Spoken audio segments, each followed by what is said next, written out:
Well, moving on about 2.5 hours to the east is Minidoka Memorial Hospital in Rupert, Idaho. The town, which is home to about 6,000 people, has just one ICU bed, just one. And as cases continue to go up, their small rural hospital is having to take on more and more patients. Now, this is a look we're going to show you right here at cases in Minidoka County. Their 7-day moving average, 57 cases, which isn't as high as it was back in the December surge, but you can see that they're continuing to increase and approaching that point. What this graph doesn't show is what their hospital system is seeing in terms of pressure. Katya Stepovic is live for us this evening in Rupert, just outside Minidoka Memorial. And Katya, we just heard from Brian about what he's seeing in St. Alphonsus and Boise. Describe to us what you're seeing in Minidoka. Joe, I mean, Brian put it pretty bleak there, and there's not much more I can add, to be honest. The situation today we saw was really tough. We talk about these statistics and we talk about these numbers all the time, but it's one thing when you see these people fighting, battling, and losing this battle against COVID-19. And here at Minidoka Memorial, they had that added pressure of limited resources. They are a small hospital, and while they're not operating under crisis standards of care right now, they say that that can happen any day now. Now, Minidoka is a smaller hospital, and they've been taking patients from St. Luke's in Magic Valley, and they can only take patients if they're not tubed and do not require a ventilator because of limited resources.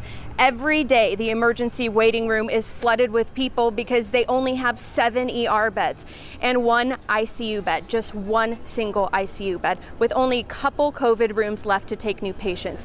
And like we have said time and time again, this hospital too is seeing the most COVID patients they have ever seen. They are more sick and they are dying. It is scary because we've never had to do this before. And you know, every life matters to us. And we can only do what we humanly possibly can do with the resources we have. And on top of COVID, we have other emergencies. It is really hard to put yourself in their position, thinking if that was your husband on the bed dying and you can't be with them or your children can't come in, you know, it's hard to just let them sit there and watch it happen. The challenge here is transferring patients who need higher levels of care to other hospitals like St. Luke's and Twin Falls or Magic Valley, because they too are completely full. And surrounding states are telling Minidoka Memorial that they cannot send any more patients out of state. And I talked to Kelsey, the head ER nurse that you heard from today, and I said, what happens if we keep going in this direction, if we keep seeing more COVID patients here in Minidoka Memorial? And she said they're talking right now about putting cots in conference rooms and the hallways at this hospital. Brian.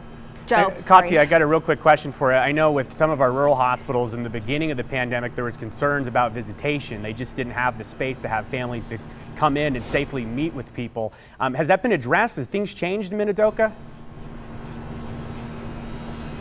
No, patients and family members cannot come in and see their loved ones. It is very strict protocol here, but the one thing that they do have the advantage of, and you can see right behind me, they're a 1-level hospital, so loved ones can come up, and you can see someone was here earlier today at door and unit 110 talking to their loved one through this glass window. And we saw it earlier today. On the other side, I saw a family saying hello and saying their thoughts and prayers to their 94-year-old mother and grandmother. She's been in here for 4 days, and they're just hoping that she can come out any day now.